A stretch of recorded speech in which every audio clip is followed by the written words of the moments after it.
Hello সবাইকে। আজকে অনেকদিন পর একটা ভিডিও নিয়ে আসছি। সবসময় খালি ভাবতে থাকি যে ভিডিও বানাবো। তো আজকে ইচ্ছা করলো যে না, আজকে একটা ভিডিও বানাই, ইউটিউবে ছাড়ি। বহুত দিন থেকে ভিডিও ছাড়ম।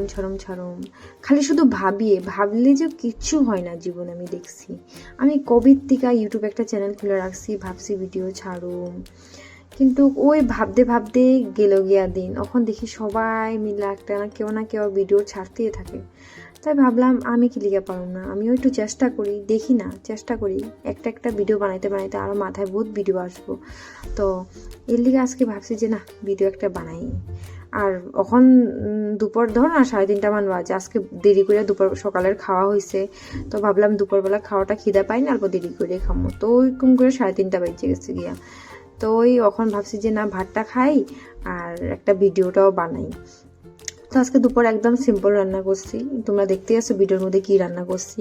আর আমরা যে অনেক মশলা কম খাই, আমার তরকারিগুলো যে এরকমই দেখতে সবসময়ই হয়। মাঝে মধ্যে একটু তেল মশলা খাওয়া হয়, বাট বেশিরভাগ এরকমই খাওয়া হয় মশলা।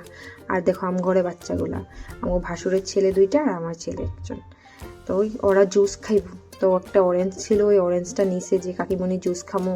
আমি বলছি ঠিক আছে খা, নিজেরা বানাইয়া খা, আমি তো পারুম না, এখন আমি ভাত খামো। এখন কয় ঠিক আছে কাকিমণি। পর আমার কয় কাকিমণি একটা অরেঞ্জ দিয়ে কি হইব? আমি বলছি পাপা এখন একটা অরেঞ্জে আছে, ওই অরেঞ্জটা দিয়ে তোমরা জুস খাইয়ালো। তো জুস তো কিছু হইবই না, এগুলো এমনি ওয়েস্ট করবো। আমি বলছি তোরা যা দুষ্টামি করবি করতে থাক, মনে মনে ভাবছি। আর আমি ভাত খাইয়ে নিই। তারপরে তো সারা নোংরা কইটা যাবি রান্নাঘরটা, আমি সাফা করতে লাগবো গিয়া।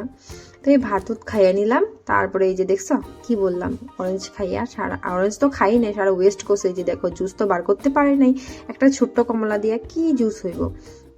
তো এইরকম নোংরা করে চারিদিকে ফালাইয়া গেছে।